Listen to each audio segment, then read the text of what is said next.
parts of the world, a good morning and good afternoon. Welcome to today's webinar, Creating Resilient Community Center Post the Pandemic, with the topic of Future Tech-Based Innovative Commercial District. My name is Lalitya Ciputra Sastrawinata, and I'm pleased to be your moderator today. This webinar is organized by International Federation of Real Estate FIABCI Indonesia and FIABCI Suisse to celebrate 70 years of Indonesia-Swiss friendship, and is supported by Ciputra Group, Real Estate Indonesia, Tarumanagara University, and Global Entrepreneurship Network Indonesia. Nobody can deny that technology has changed our lives in significant ways and will continue to do so in the future.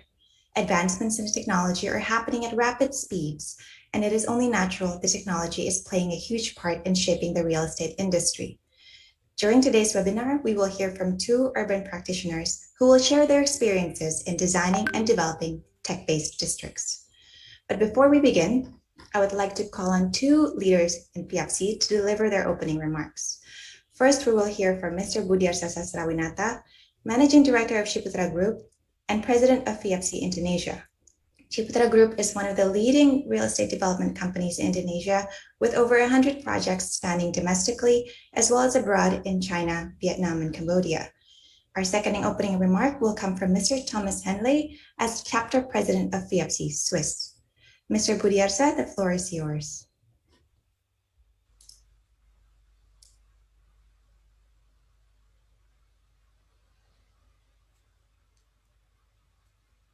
Mr. Budiarsa, kindly unmute your mic.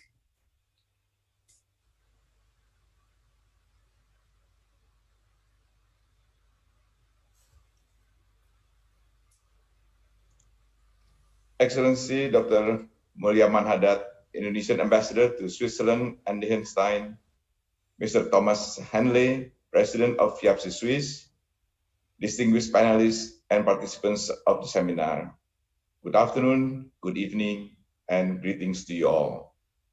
With current societal challenges, more and more leading real estate developers are putting extra effort to ensure their projects have the capacity to face climate, social, and economic changes. Simultaneously, projects need to continue to serve as community educational and socio-economic development centers throughout the year.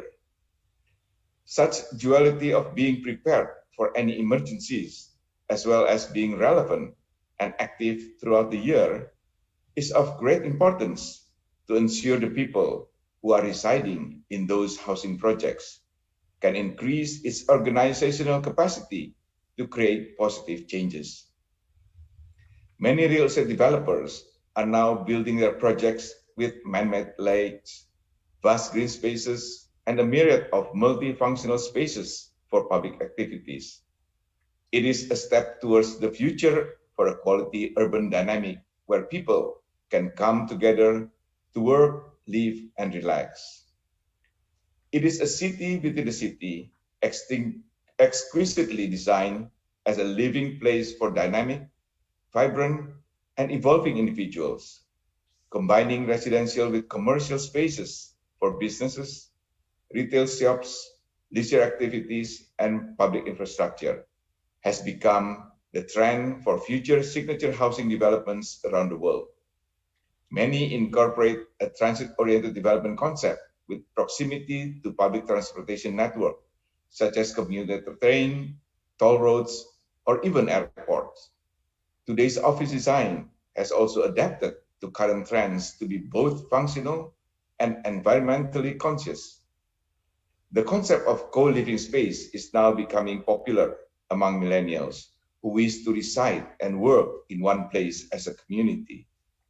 Ladies and gentlemen, today we are greatly honored to be able to collaborate with FIABCI Suisse under the leadership of President Thomas Henle in order to look deeper into the issue of tech-based innovative commercial districts, which can create a resilient community, especially after the COVID-19 pandemic is over.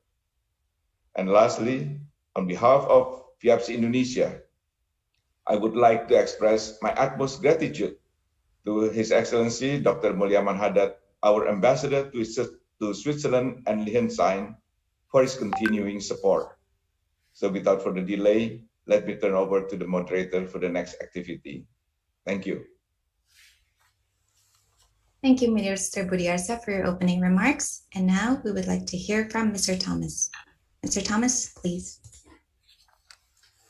Thank you. Hello and welcome in the name of FIABCI Suisse and their members. Your Excellency, Professor Muliaman Hadad, the Republic of Indonesia's ambassador to Swiss Confederation and Lichtenstein. I hope I pronounced your name correctly. It's always a little bit difficult for us. Dear FIABCI, Indonesia's President and friend, Budiarsa Sastrawinata, dear panelists and dear participants. It's my great pleasure and also a very great honor to welcome you all here today. Remembering to my stay in Bali at the December business days in 2018, I had a look to my souvenirs and I found the right dress for today. Further on was and is the relationship between Switzerland and Indonesia always important. As an example on the economic side of life, Nestle, the big company in the food industry, will create 200 new jobs in Central Java, making an invest of around about 200 million US dollars. Let's shortly have a look who we are. The FIABCI Switzerland. Can you see this, I hope? Okay, good. Okay, so we have two principal members, USP and SWIT. These are two associations, all having inside brokers, managers from the French and German part of Switzerland. We have 140 individual members and 4 academic members.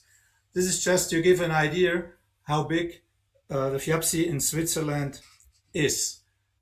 I have also to say thank you to our Swiss sponsors, New Home, Swiss Circle, Immotrailer, Polyrapid, Dachpartner, UPC, and AXA. They are sustain us many of years, and this is in this time of the COVID pandemic very helpful, as usual. Thank you. So 70 years is a very long time for human life and also for the life of a professional association, I guess. We can be truly grateful to our founding fathers for establishing our organization as a work of reconstruction and peace in Europe after World War II. The further development and expansion into a truly global network of the real estate industry was also not a matter of course and may be considered a great success in retrospect. Well, thanks to the constraints of the pandemic, FIABCI has now developed and found a passable presence in the virtual world, as we can see today. The challenges in the future will remain great in order to remain competitive and successful in a constantly dynamic environment. It's now up to all our professional and voluntary contributors not to let up and continue to develop good ideas and share lighthouse innovations and projects with each other, especially in a world with an emerging tendency to create new conflicts. Cross-national networking is indispensable. In this context, the actual family spirit of the FIABCI will probably become even more important in the future. Often a simple exchange of best practices and cooperation in international FIABCI working groups have to lead to long-lasting personal friendships across borders. Today's Jubilee event is an applied and beautiful example of this tradition. It is quite sure that without this long durable story of friendship and shared values into FIABCI, that the event of today would not be possible and happen. Quite well in the sense of the title of the event today, Creating Resilient Community Center Post-Pandemic. For me, and I hope for all FIABCI members as well, FIABCI was a kind of resilient center long before the pandemic was upcoming. Experience shows that a strong network is of great benefit in a crisis. According to the wisdom, make friends before you need them. Too often, companies fail to cultivate relationships with key decision makers until a crisis hits, at which point it's too late. Know the cell phone numbers of such people so that you can call them on Sunday night in real time, not after the fact on Monday morning, says Jaap de Hoop Scheffer, former Secretary General NATO. I was happy to have these friends of FIABCI in the last 2 years. I felt and lived relatively comfortable during the pandemic, also because I could count on the strength and support of the whole FIABCI family at all times. Our members, I think you know what I'm talking about. For our guests, this should be a warm invitation to now seriously consider a thriving membership. It could be a very good idea not to wait another 70 years to join FIABCI. In order to fully inspire you to become a member of the FIABCI family now, I would like to draw your attention to the upcoming events about which you will find up-to-date information on our homepage. Join us. We assure you a warm welcome already today. Once again, very welcome, and with you I look forward to the interesting professional contributions of our panelists. Thank you for being present, and I wish you an interesting meeting. Thanks. Thank you, Mr. Thomas, for your opening remarks. Next, we have the honor of welcoming His Excellency Professor Muliaman de Hadad, Ambassador of the Republic of Indonesia to the Swiss Confederation and the Principality of Lichtenstein, who will deliver today's keynote speech. Professor Hadad, the floor is yours. Thank you. Thank you very much indeed, Madam Moderator, for kind introduction. Good afternoon, good evening, and good morning for everyone. Particularly, I would like to say hello to Bapak Budiarsa Sastrawinata, President FIABCI of Indonesia, and Mr. Thomas Henle, President FIABCI of Switzerland, and the speakers or panelists, Bapak Suwardana Winata and Loiellet. I hope I'm okay with the pronunciation. Well, of course, it is really an honor for me to be with all of you this afternoon or this evening in very important seminar, Creating Resilience Community Center Post the Pandemic, the Future Tech-Based Innovative Commercial District. This is very timely, and Bapak Budiarsa seems to me provided a very good background why this is very important topic. This is very important topic in particular when we all approaching the post-pandemic period. So we have to be prepared all the opportunities that lie ahead after the pandemic. Ladies and gentlemen, again, thank you very much for this occasion in relation to the 70 years of bilateral relation between Switzerland and Indonesia. I think we are in very good shape as far as the bilateral relation concerned between G to G, government to government, between business to business, and people to people. They are all in very good shape, and even seems to me always getting better every day. You know, as far as the economy concerned, the economic relation between Switzerland and Indonesia is improving quite significantly for the last 5 years. And I hope the agreement of free trade agreement between Indonesia and Switzerland in relating to the Indonesia-EFTA Comprehensive Economic Partnership Agreement, we will expect that the collaboration and cooperation between the two countries even better and better in the years to come. Ladies and gentlemen, please allow me to share my screen of presentation. I would like to say a little bit on things related to the topics, our topic today.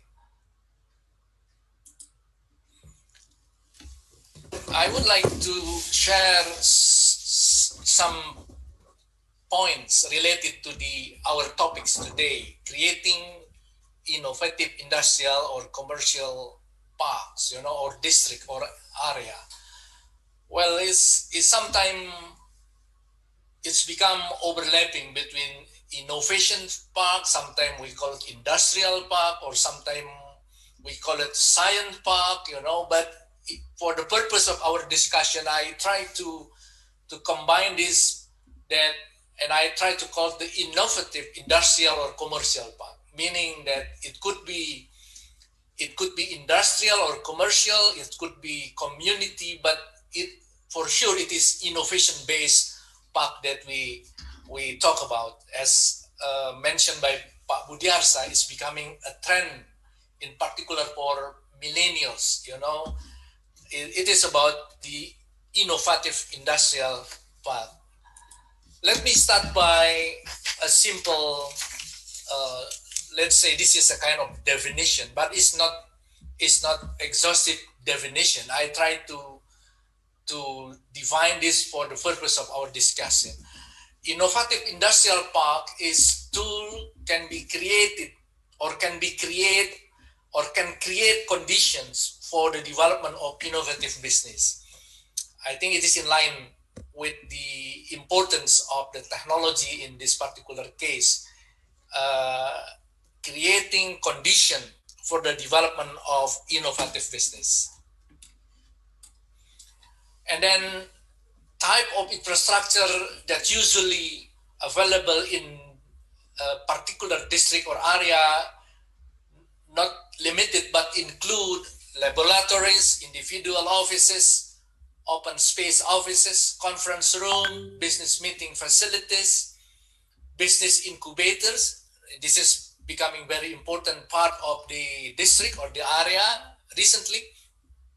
Co-working centers, data processing centers, service companies, representative of a large business, and well, of course, last but not least, the startups, the potential customer for innovations. And in this area, I think it is also important to mention other important participants, including the availability of experts, proximity to universities and research and development. Well, this is very much try to simplify the topic of discussion, that this is a place, this is innovative place, but there are some items or aspects of this place which include all varieties of stakeholders, including the government, local government, universities, research center, and others. Ladies and gentlemen, as mentioned earlier, that this area or this park should be importance or contribute to the development of the local community. I try to identify some of them here. That the importance of the innovative industrial or commercial park to local community include an effective way to stimulate a culture of innovation and to grow knowledge-based businesses. I think this is very important, not only for Switzerland, but also for Indonesia. Create an ecosystem of specialists or experts or professionals who feed into a knowledge economy. And the third, support regions, cities, and communities to grow and develop by attracting new businesses and startups coming to that regions. And then the fourth, not only attract companies, but also extend supply chain activities. As we see recently after the pandemic or during the pandemic, and employment opportunities for the local graduates or local communities. And last but not least, provide a conducive environment for local cafes, shops, gyms, childcare, accommodation, and others, which is very, very, very important part of this area. Regarding the initiative, as we see in several areas in other parts of the globe, in particular related to the collaborative effort in the pandemic time, this area or this district or this park contributed very significant initiatives. The current COVID-19 crisis, for example, illustrated the importance of working collaboratively to quickly enable companies or participants in the parks from different industries and areas of expertise to come together and pool knowledge, skill, talents, and resources. I think it is very important, and it is easy to provide these all resources in an ecosystem in this area or in this district. That's why then responding to the current crisis, I think it is illustrating very important initiative. I do believe that not only for this current crisis or these current challenges, for our future challenges, I think this kind of area or district will prove again the collaboration because of the importance of the rise of the ecosystem that allow us to pool all the resources together.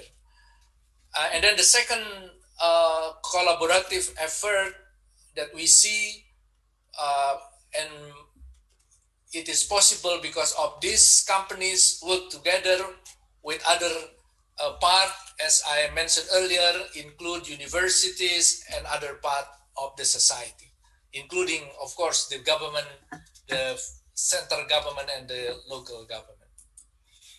Ladies and gentlemen, I think I would like to underline one of important aspect of the park or of the establishment of the park.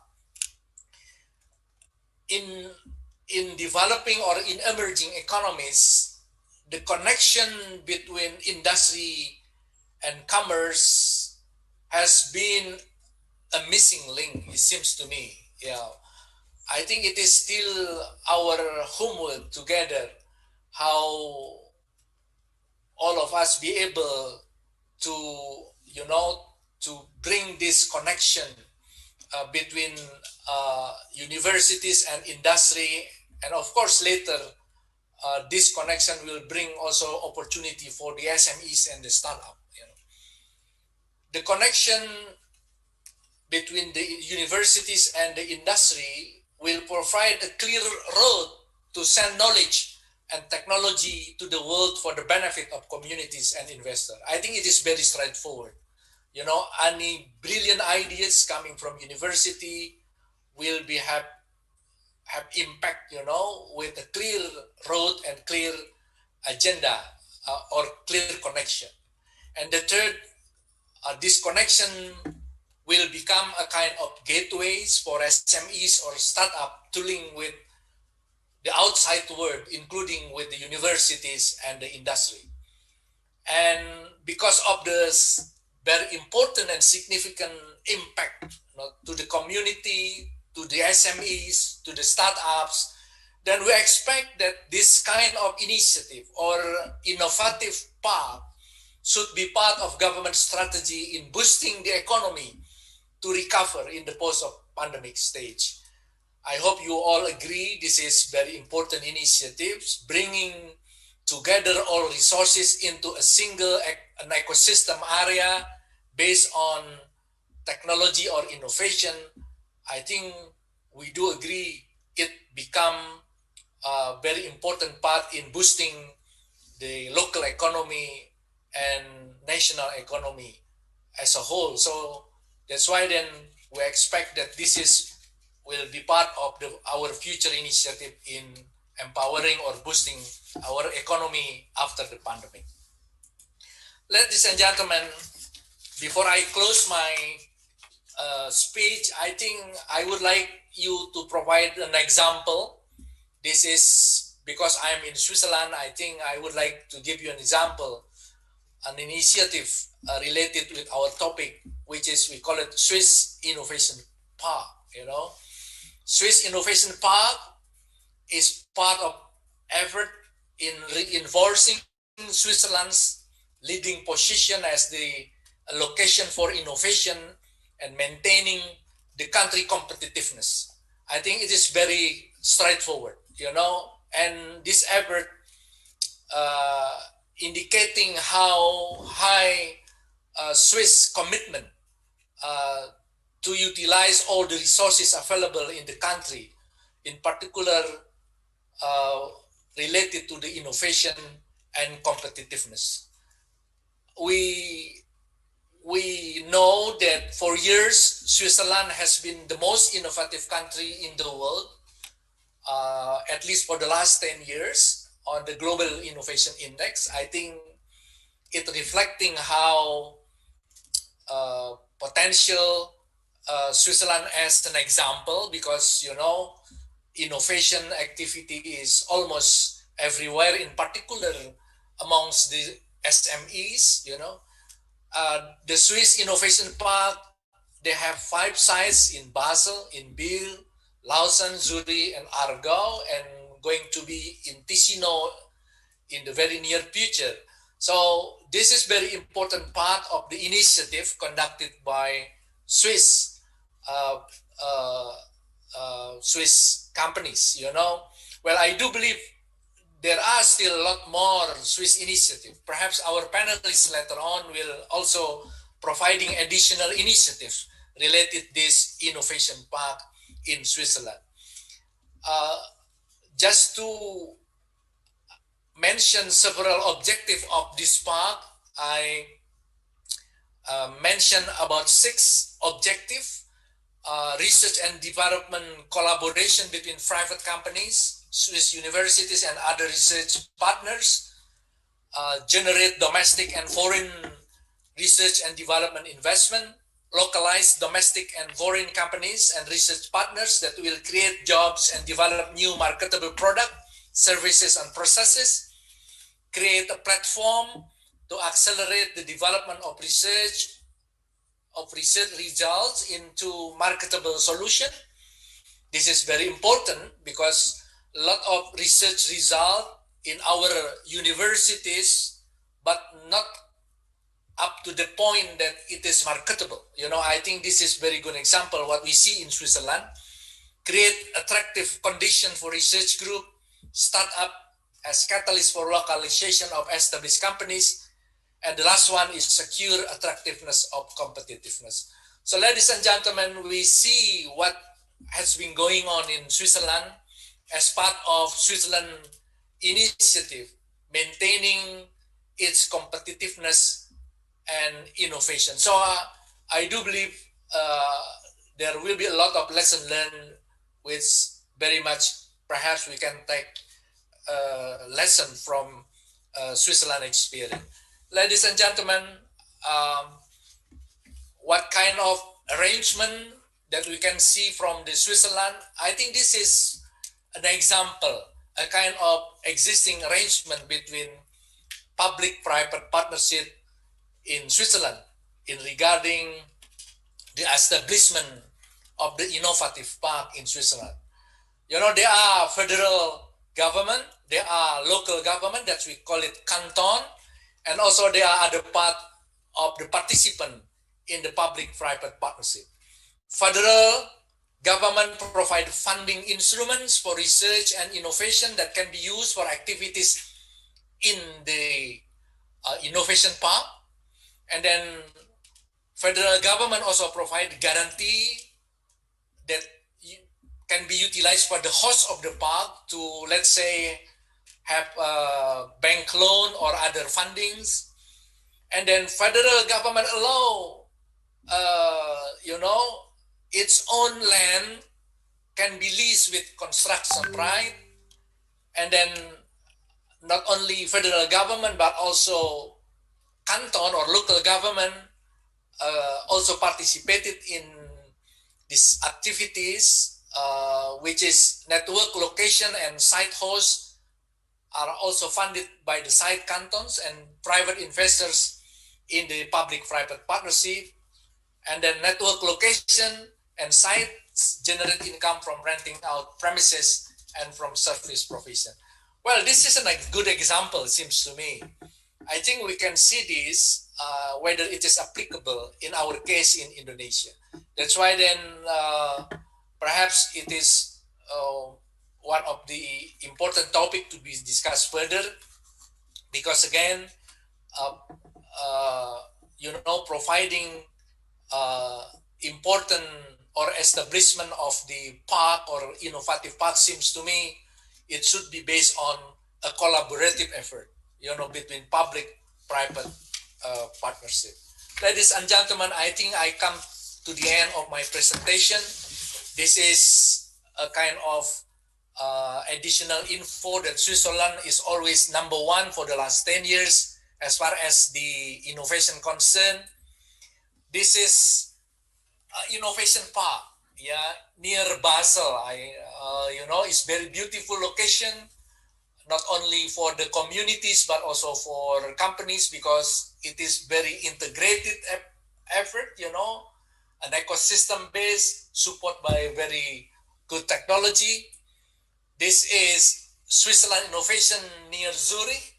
How modern, we see this, all the facilities.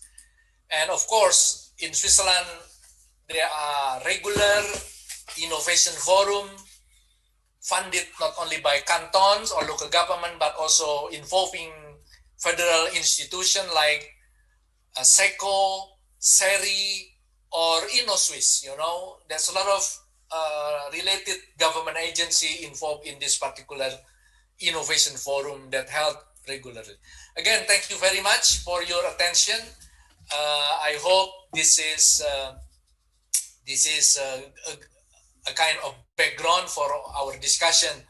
I think that my point is really that we can learn a lot from this Swiss experience in establishing this innovative commercial park, which will contribute to the local community and the economy, in particular in the post-pandemic period.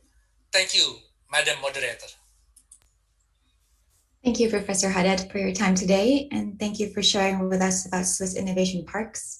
That is definitely an ambitious and innovative venture, and a very successful one, and I'm sure that a lot of other companies and countries may want to take note and maybe learn from that and be able to implement it in their respective areas. Now we will proceed with the main section of today's webinar, but before we listen to our two distinguished panelists, just a couple of quick house rules. Please type all your questions in the chat section so that we can go through them at the end of the two panelists' presentations during the Q&A section.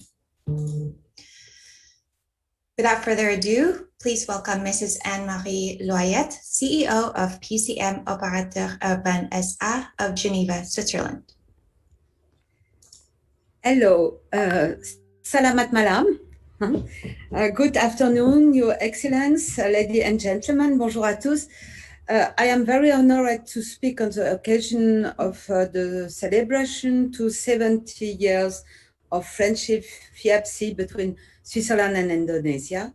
I think we can have the film, please, because the presentation, the theme of your seminar is creating resilience community center post-pandemic. And now I can show you the work is an example for development area, district, typical project for public and private partnerships. You can start, please, the film. Thank you. Thank you very much. Yes, this district is an illustration of what urban resilience can be.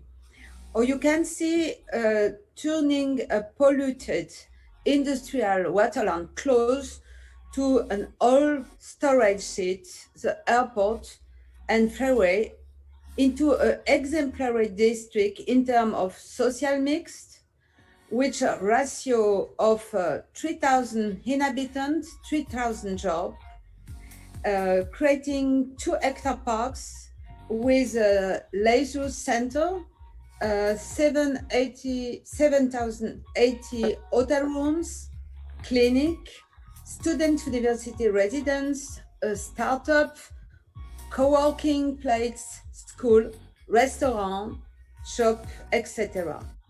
And we are all connected to efficient electric mobility, network, and startup parking lot. Now you show in the pandemic, we have the pleasure to receive in the office and in the area, the group of FIABCI. We can organize this to show this project. Very interesting because we have the certificate for 2000 watt city. It is a distinction awarded to area for still maintained area, which can prove that there is resource in a sustainable way for the construction operation. And this distinction is very important. The Swiss Federal Office of Energy promoted the implementation of national energy policies in the field of energy efficiency and renewable energy. We made this project very quickly because we have as a developer and constructor, PCM operator urban, demonstrating the ability to co-develop a complex urban project when successful consultation with the old people living in this area and hold the industrial and group like the airport city, like Tamil industry, and voila. This is the certificate. And now I think I can answer on the question. I'm sorry, Anne-Marie, would it be possible to do the Q&A at the end of both presentations? Or would you like to answer Q&A now? J'ai rien compris.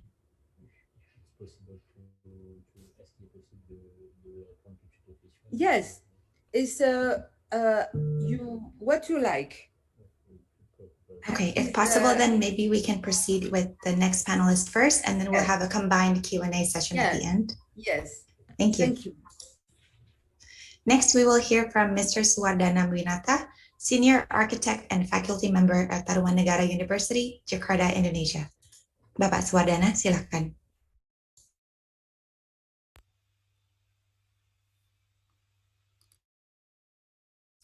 Bapak Suwardana, mohon unmute. Thank you, and good evening, and probably good afternoon in France or in Sweden. Thank you for this opportunity. I can talk in this webinar. Let me share my.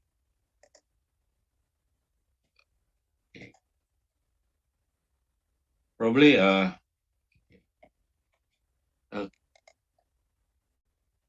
Okay. From commercial district to smart ecosystem. This is the theme of that I can bring it for the FIABCI 2021 webinar. Probably for the first time, because my background's a little bit as an educator and also as a professional architect, so that I have to talk in a little bit longer, probably. Not talk about my project, but I talk about how we think about the future of the commercial district or the commercial real estate. This is the some of tenants that got problem with the financial after the what we call it after the online technology start. I remember that when I first tried to do the online shopping around 2002, I think, it was fun, easy, fast, and reliable. And the most important that is tax-free. And the problem is that this condition cuts the distribution chain and move into the direct selling. In that time, we have many discussion about this condition in the class.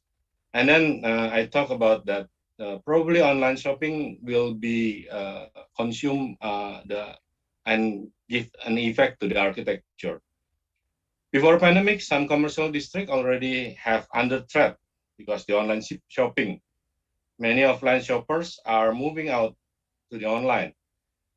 That enforce some brands reduce their outlets. Yeah, just like the Sears and the Borders.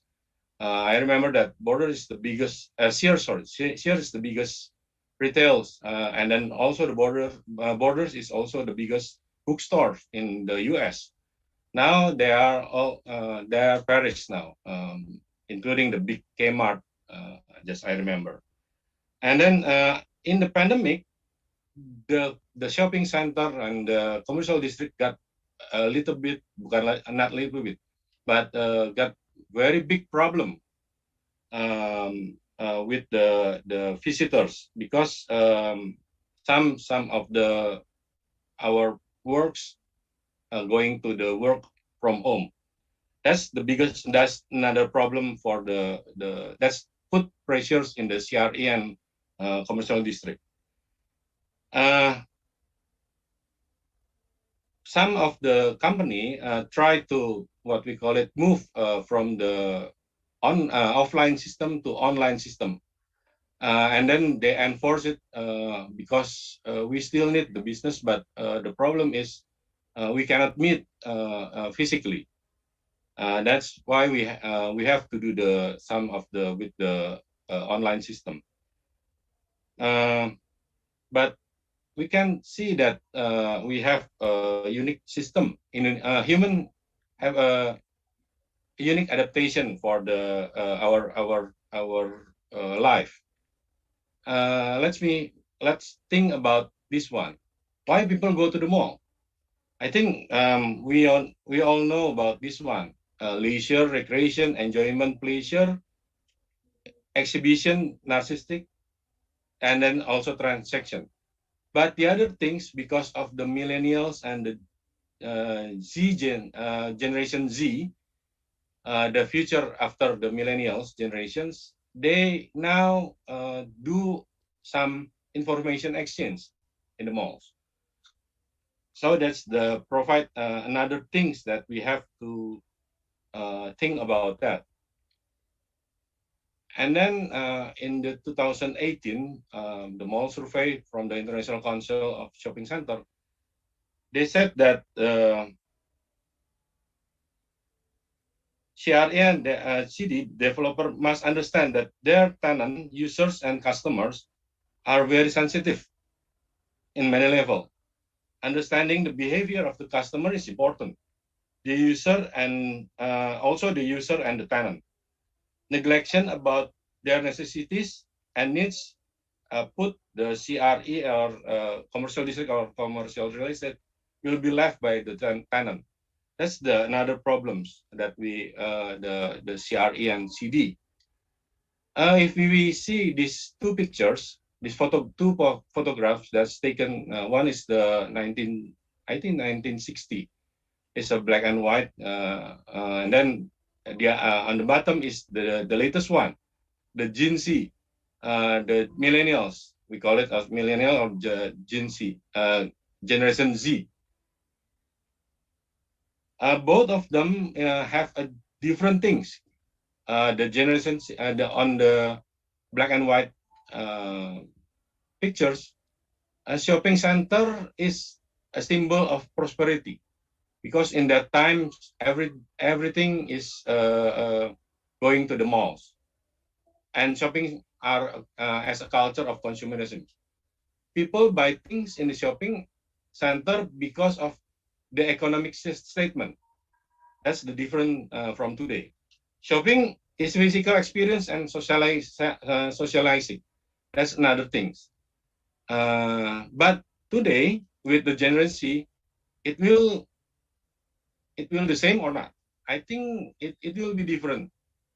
what happened to the generation transformation? Do they still need more? This one is, we have to talk about it. Or probably they don't need commercial district anymore because everything is on their hand. Do the commercial district needs to transform? Of course, I think this one, these questions we have to think a lot. This is the good samples about the smartwatch, and then if you think that the millennials and the Generation Z is never talk about the Rolex anymore. They prefer to have the smartwatch than the Rolex. Why? Because they don't think about the symbols anymore, but they want things that can facilitate their life in a compact and in simple things. That this condition we have to understand, because the technology will be make our life differently. Some if you think that if the windows can talk to you, and then probably this woman will buy that the clothes because it's entertaining and probably provoke the user to buy that apparel. And next, the user is never to bring the apparel if they want to buy, and then they just pay, and then probably somebody or some things like a drone or anything can bring the apparel to their house or their apartments.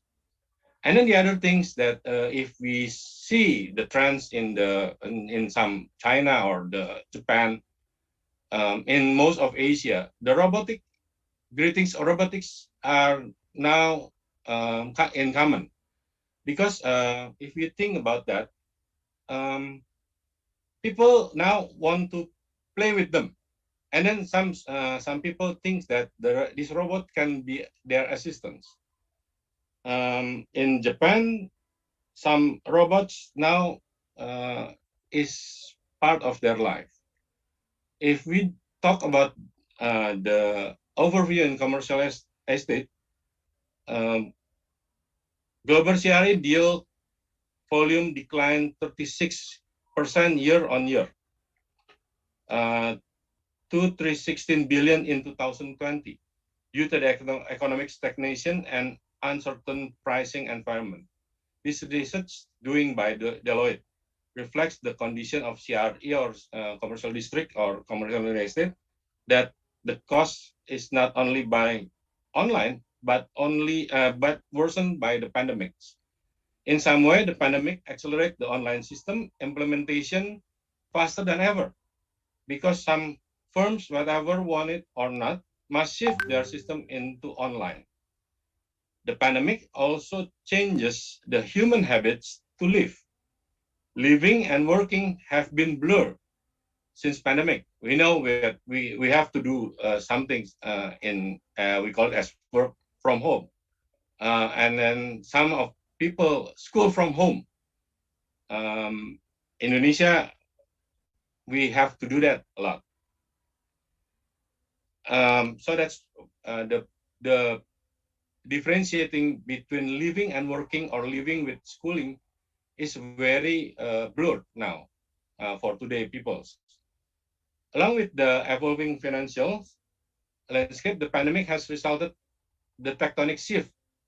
This one is we have to what we call it. We have to put attention in the way people live, work, and play. And then I think in my predictions, it will be not only post-pandemic, but probably it becomes the people life, because it's already 2 years, especially in Asia.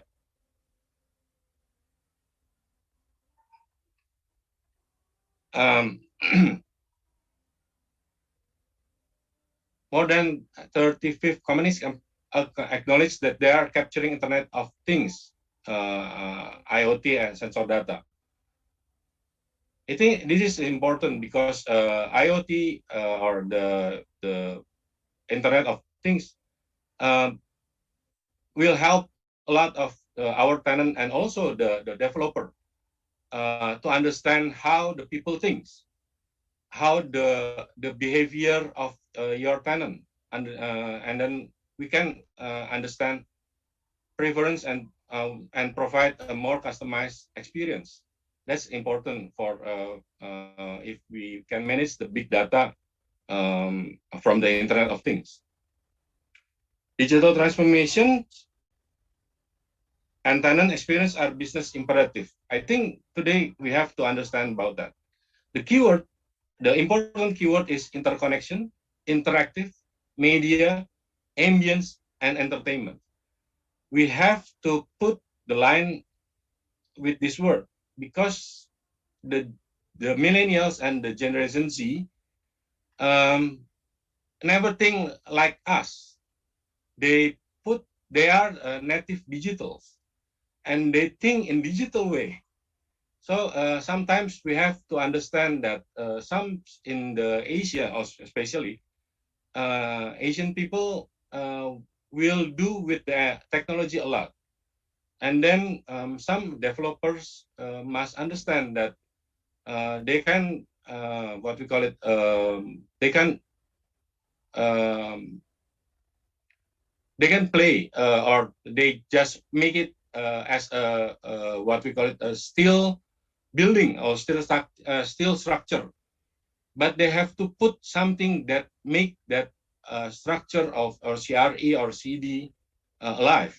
That's important. So why I put the entertainment over here. If we learn from the dead mall in the US, a lot of dead mall today, because the financial services like Credit Suisse predicts that 20% to 25% of all malls will close by 2022.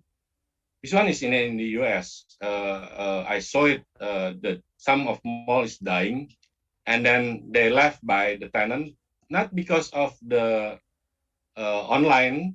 They transferred to online, but also because of the CRE or the commercial real estate or commercial districts is never understand about the tenant, the visitors. They just make it just okay. I just give a kiosk and then people can insert activity over there or make some shops. That's the problems.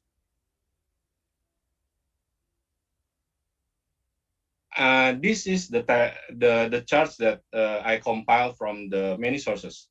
The transformation can be seen from the generation to generations. That also affect the structure of commercial real estate or commercial districts. The idea of place is evolved and revolutionized. Separation between living and working are common before millennial generation, because of the millennial generation. But the separation has reduced and probably will gone in the post-pandemic era. Working and living will be in the same place or room. The position of third place, that bridging or escape place from the first place and the second place, the third place that usually in the form of commercial space probably replaced into digital third place that in the cell phone or the handheld device. That's we have to understand that. The making places is transformed into adaptive and understand place because of the fast development of technology. Place can be actively understand the necessity of the users. We hope to do that. And then this condition is programmed for the future existence of Generation Z. Future Generation Z that has a digital native are probably not have orientation to work or to establish big corporate company like today, but probably small, dynamic, and individual but interconnected company. Understanding this behavior and culture are important. The culture of game or gamification is natively adapted by Generation Z. that this generation easily to adopt many information as long as in the form of visual or interactive. That will give impacts to our commercial district. This is only the what we call it how the Internet of Things, machine learning, spatial computing, artificial intelligence provide something that we have to build as a tacit place, tangible place.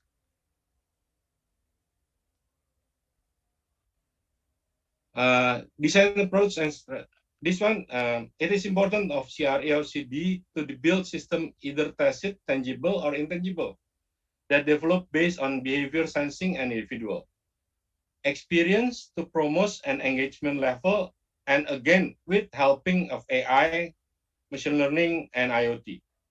This combination will recreate new approach and design strategy that can incorporate and operative with Generation Z.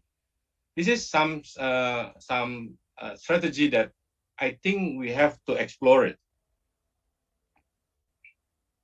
Behavior change is important because it transforms the place. Gitu. How? Place transformation after the post-pandemic. If we see that behavior change in the post-pandemic, there is 5 things that we notice about that. First, working and learning can do in anywhere. People will understand that. 2, disappearing that boundary of living and working. Digital behavior. Appreciation to open nature space is increasing. Yeah, some people that now can appreciate that sun is very important and fresh air is important instead of the aircon in Asia. And then the others, we have to understand that mobility patterns is disrupted. And what will happen to office and or shopping center or moreover commercial districts if the behavior like this? Will commercial district will lose the function or meaning? What will happen to the third place? Coffee shop, co-workings? Probably we understand about the third place from the Oldenburg. The third place is the escape and interconnecting places. This picture shows that these 2 women put their tables and then eat between of the car. For them, this is the third place, but it's not that. The third place is becoming a commercial like this, and then they change it into virtual third place. That is in the cell phones. This one we already in this phase. The future, like this one, before the digital era, living and working connected by the third place. But in disruption area, we got the virtual third place, or that one is connected by the cell phones. Working space and virtual third place usually connected. And then there is a fourth place. Some writers, researcher about this is Arnold Morrison, said that living places and the place becoming a commingling, and living places and working place said as co-living. Probably in the Swiss there is a co-living apartment, and then the third place and working place they call it as a co-working. But digital fourth place after the pandemic, living and place commingling, co-living, and then the third place and the co-working and working place become into one things. They call it as a fifth place sometimes. Some people said that as a fifth place.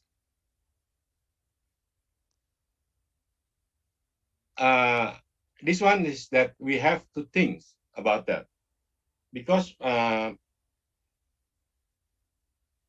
digital technology wrap up all facility in the fourth place, and the interconnection each other into one place that called as fifth place. The idea of fifth place become reality when the pandemic began.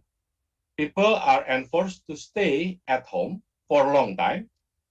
However, I almost stay at home about half a year. However, they still must work or doing or making something. I got problem with that because we have to visit some projects, and then we have to visit by camera. This condition activates creatively some people to develop interconnecting living, working and playing. The boundary between them is blurring. Despite of the argumentation of good or bad this condition, in fact, everybody now already get used to it. That's the problems. This one we have. I try to differentiate between what is the digital living and offline living. In the digital, we build we call it as online to offline experience. People go to mall for food and shopping. That's the difference between the offline. The offline, people go to shopping, go to malls for shopping, food and fun. That's the difference. In digital life, they now go for food, fun, and the shopping is the what we call it is the additional activities. And then in the digital, the architectural program will dynamically change, must fulfill omni-channel customer experience. No more shopping center, but lifestyle center, or malls embedded with entertainment or gamification experience as adventurous malls. Some people in the US, I think they try to build like that. They already try to experiment the adventurous malls. The structure of place must satisfy customer or tenants' necessities. Possibility for changing program must put as attraction or value added in CRE. Online to offline or offline to online pop-up box for starter company, interactive kiosk, interactive shopping windows. That's the important things in the digital or for the generation Z. And then the other things that small and dynamic is keyword. Entertainment and gamification is the keyword. Energy generating, sensor activator, robotics also is an important things. Actively understanding the client, tenant, and consumers. Usually, we are in the commercial district. They never do about that. Now, we have to actively understand. If not, the tenants already changed. This is, I think, yes. Digital adaptation is important. Will change the pattern of how people live. So that's why we need that. But how? I think if we try to let this from the scene, let's imagine this situation. These are some sequence of the Men in Black movies that shows how the idea of digital tacit system become part of daily activities.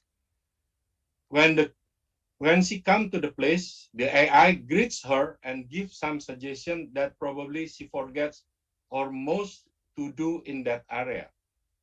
The collaborative system between tangible or tacit and digital put simultaneously and instantly information is important. That people will aware what happened in that area. The information can be delivered privately to her, and there is some public information such as advertising and emergency can be provided also.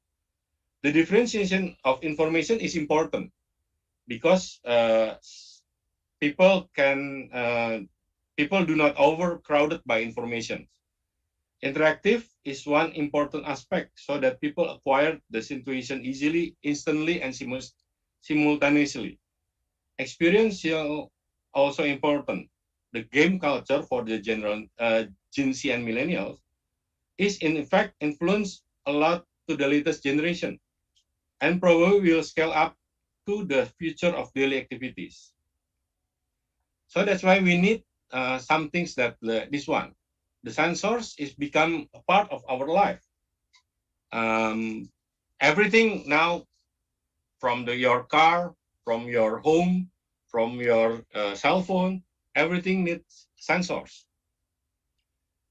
This is the sensors get a lot of information, then we can use it as information and then to read our clients or our tenants or our visitors, what we call it, behavior. This one is some from the MIT that put how the information can be built and then used for something. In the left is about the fresh air and health, and then the right one is about the noise.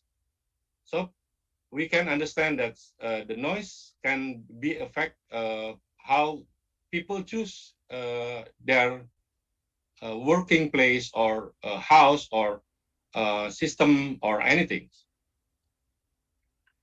This is one thing that probably in the Swiss or the advanced country already made it. Asia, some of them probably have to do this. We call it as the PAT or the pedestrian energy generators. And then this is fun because our next generation or millennials will like, and then they understand, and then they prefer this system in their neighborhood because it can help them a lot, and then it can connect it with their lifestyles. So, Professor Suwardana, I'm very sorry. Given the time constraints, would it be possible to wrap up a little bit? Okay. After this, I think it's finished. Okay, great. Thank you. For the conclusion, the CRD need to shift the traditional experience into entertaining experience. O2O experience is important. Data generation must be built by connecting customer, attendants, and the users. And then experience augmentation improve the experience of the attendants with interactive activation, augmented information, gamification, AR, and etc. Even personalization is also important. And then tech of higher technology for higher efficiency is also important. The last things that I think we have to, as a complement, I think the CRE or the commercial district must make as this one. We must put a lot of open space, provide a lot of entertainment, living and working as comprehensive design and embedding digital technology, not as tools, but as features. Not only an enclosed big box building, but must give the opportunity to invite the nature to blend in. That's important. And then the most important, playful and also clean energy contributor to the world. I think that's all. Thank you. Thank you, Mr. Suwardana, for that informative presentation. And now let's move to the Q&A section. Again, for those of you who have any questions, please type them into the chat section in your Zoom panel. I have one question now. It's an open question to both panelists, Mrs. Anne-Marie and Bapak Suwardana. Online tech has transformed retail industries directly from warehouses to buyers and F&B from ghost kitchens directly to buyers. So the question is, what's the future of those spacious places in malls, since all of the catalogs are also going online with cheaper costs? Would one of you like to take the question first? Probably me. I want to answer that. I think that's why we have to think, reconsider about how we design the commercial districts for the future. not because of the business only, but we have to blend all of the systems as a living or ecosystems, living ecosystems. And then the other things that I think we have to understand that commercial districts must transform into what we call it as experience commercial districts, because the community is different now. People in that working in the commercial districts is not only working, but they want to also have a quality of life. So that's why they prefer why we cannot play in the commercial district. So that's the important thing for me. Thank you, Bu Lalitya. Mrs. Anne-Marie, do you have anything to add? Yes, what is very important is really create this well-being for the user and for the all people work in this built area is to create a community for like an ecosystem between responsibility people and new generation. I'm sorry with my English. I hope you understand me. Great, thank you. And now I actually have a question for you, Mrs. Anne-Marie. How much impact, both positive and negative, has the pandemic had in your development? Because I actually Googled Quartier a little bit before today's webinar, and I believe it was constructed in 2018, which clearly was before the pandemic. Did you have to make any changes? And if so, what? And how did you incorporate this new normal with all the social distancing and all the blending of the different functions of living in your development? Okay, thank you for the question, because it's a very important theme for the future and for my project. I think the impact was not very negative because the challenge and the objective of the anticipation before and the challenge before we build the project was directly in the center of this theme to build some well-being for the user, you know.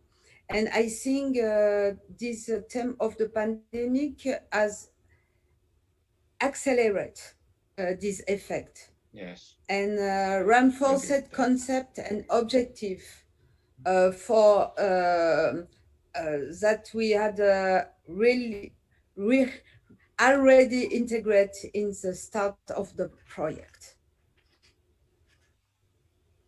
I hope it's clear. It's very clear. For you. Thank you. Thank you. Mr. Suwardana, a similar follow-up question, I guess. Do you foresee this type of development being successful in Indonesia? And I guess a part of that follow-up question would be, do you think people are willing to pay for such development? Because technological advancements as well as environmental friendliness come at a cost, and somebody has to bear the cost. Yes, I understand. I think people will understand about that, and then they want to pay more because that result will give them a positive impact. When we because of the pandemics, people now understand why they need an open space. That's for the examples. And then how the technology will provide financial support for them. That's now become important, because I think people will understand that why they have to pay that the technology to improve their life, and then they will understand the impact of that technology to improve their position in the what we call it as a development of their places. I think it's that. Mr. Thomas, Mr. Budiarsa, do you have any comments based on the presentations or even the questions that have been asked so far? Budiarsa is muted, so I take the word at the moment. Sorry. Just a remark. All the function of a center of a city and of a mall, it's not so different. You can bring the functions of a typical European city also in a mall and vice versa. And we talked before about the 2000 watt label. And it's very important to all the people here to know that this 2000 watt label is not only a label for the construction period of a project. 2000 watt is that the 2000 watt criteria is also impacting the style, the lifestyle, and the social life has a little bit to do with that also. So some points to develop a new mall and to develop a small city center or a bigger city center, respecting the 2000 watt criteria are not so different. Let's say, as an example, if you're living in a 2000 watt labeled city part, you normally don't use big transportation. Yes. You are living in an area where you ever come by feet somewhere to eat, to have fun, to do something for your learning or for your needs of all the day, and also for being in business. But the business part can be virtual or by internet or cloud computing or whatever. It's not so a big thing. But it's very important to know what we are talking here about if you are telling the label of 2000 watt. It's not only for the construction, it's also for the life in every day. And I guess if we have a lesson learned from the pandemic, it's a really it's a big advantage. Yes. Not to be forced to go outside your house. You can go 5 minutes to your bakery next, and then everything is fine. And respect the distance, and you're safe. And it's always the same people coming to buy there. So it's not a mix-up with millions of people, perhaps like in other places. If you go in a big mall and the whole world is coming there to buy the Rolex, okay, that's a different point of view. So this is just my remark that I had to get. Budiarsa, did you like to say something?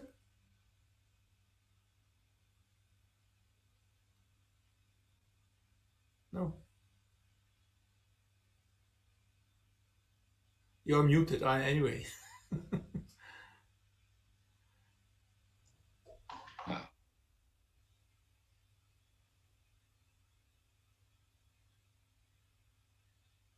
Mr. Budiarsa, would you like to say something? Yeah, sorry. This is just a question regarding because of the changes on the commercial district, where people don't go to office or to the mall, which are in the commercial district area, where everybody knows that the price of the land on that district, commercial district, are very high. So do you think this will impact the price of the land in the commercial district? Just a simple question. To whom? to both. To all. Okay. Or maybe to you also, Thomas, if you want to answer. A spontaneous answer to this question is surely it will have an impact, because the land value is depending on the request of tenants, and this is depending on the request of the clients of the tenants. So if the client of the tenant is happy, the tenant can pay more, and so the developer can pay more for the land. So this is a chain of impact in my point of view. But what is the practice from the point of view of the developers? So, Anne-Marie? Yes, thank you very much. Because is a question for me. It is very important to have a financial balance of the project because we are not here to build a utopia, but a building project whose rentable price correspond to the market price. And I think what is very important is when you have a very efficient group, industrial group or commercial group of office group, what is very important is that you have to give in the balance also the possibilities that the people are happy to go there to work, to live. And the pandemic has accelerated this criteria in the quality of the project. And I think now when we have efficiency of the energy balance, when you have a building with zero CO2, and a very big autonomy in terms of energy, of CO2 emission, of the fossil energy, then you have not a lot of charge. And then you can balance the price with the charge very lost. And this is very important. I will also explain you my point of view. It was for me, I have to spend a lot of energy in this project to not have label, because the label for me is a very reductor and is not, what we have to do is a lot of anticipation, and we must integrate. We don't have to integrate reduced labels, but rated set objective, because in the label you fix the project of one time, and you don't give the possibility for new technology, new idea. And look what's happened with the pandemic. Nobody know what's the pandemic coming. And with this pandemic, we look at the flexibility and the quality of life for the new project is the more important, with the objective to have very efficient for the ecology, for the nature, social ecology, human ecology, and natural ecology. And with this, I think we can have successful for the project is the balance, the just balance. And yes, it's the most important. In this project, in 2011, I give this objective, and the result is now that the commercialization in the side of the pandemic continue. We have all signature, the signature for the hotel, for everything, because we have for the corporate identity for this prospect and for this new group coming in my project. It is in adequation with the objective for this future, for the future, for this activity, for research, for commerce, for equity, for everything. Well, it was. Thank you. Yeah. For me, I think that the important things that we have to understand the changing of the way of people life, because the post-pandemic, because this pandemic is very long, and then I think people already understands that the position of their quality of life will change a lot, and then it will impact to the price of the commercial districts. And then the other things that yes, true. Mr. Thomas said that we have to blend and then put it balance between the living and working, and then we have to we have to incorporate it, and then we make it as a density, but as a compact as possible. But still, we have to understand that the compactness will give impact to the density. So that's why we have to search the balance between the compact activities and then the densities. Because the people in that system will incorporate each other, because we have the condition of that. Okay, but all point of view of an investor, or in point of view for the commercialization of a project, don't forget, if you have clients of the clients or clients of the tenants, you must create some well-being, but also something like a wow effect. So yes, if you do something in the development of the unity of this to create a USP for just this area, with label, with combination that don't exist before, so you will have higher prices also for the land. In the effect, if you push in the marketing, if you push some money in the development of a new structure, of a new raison d'être, a new motivation to be, So if you can create a so-called in place, you will have higher prices also for the land.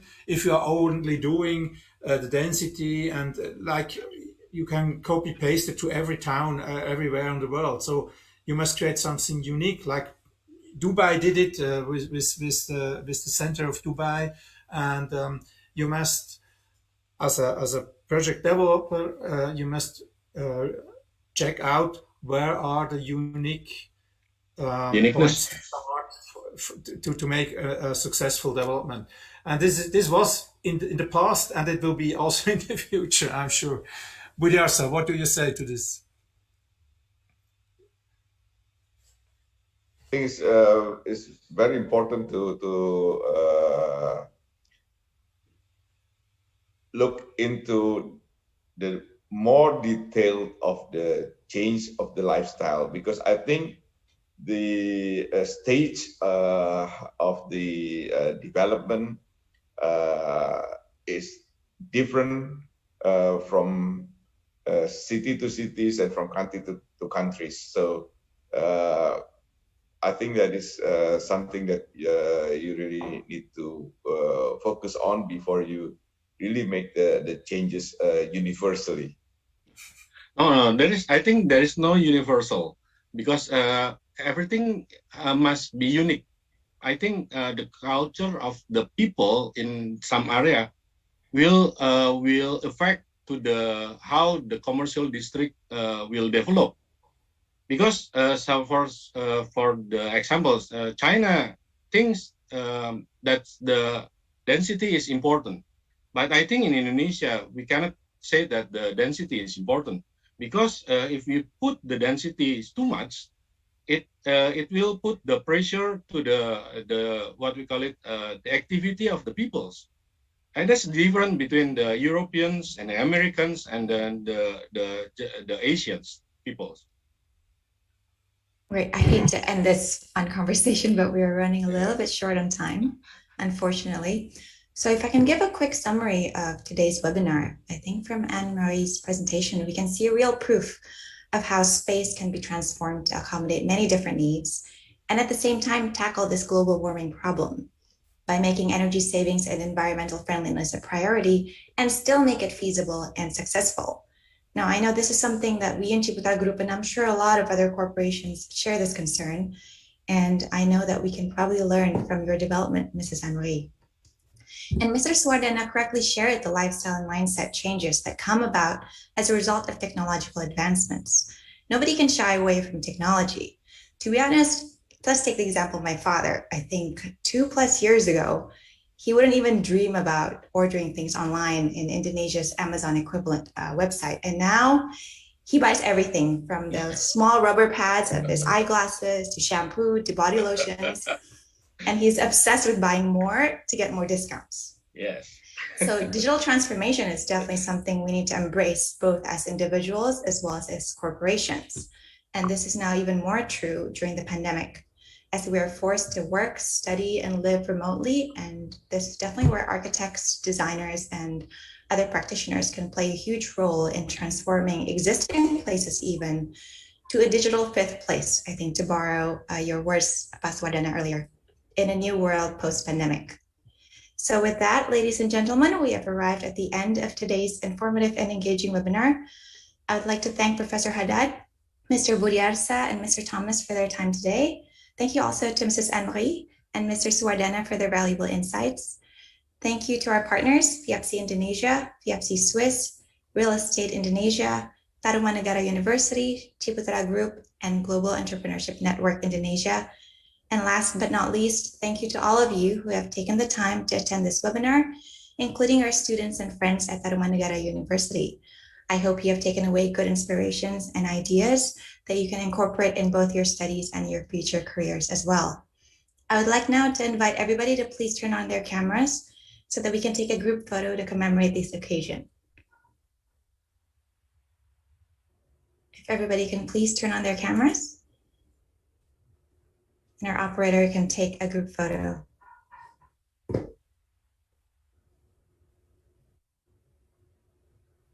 Let's give a couple of more seconds now for everybody to turn on their cameras.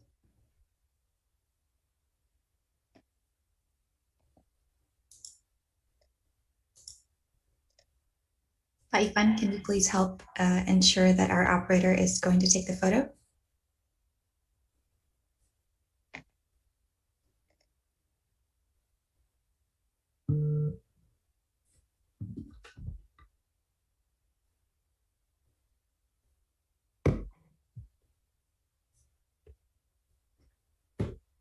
Professor Hadad, I see that you've returned. Would you like to say some final words before we conclude this webinar?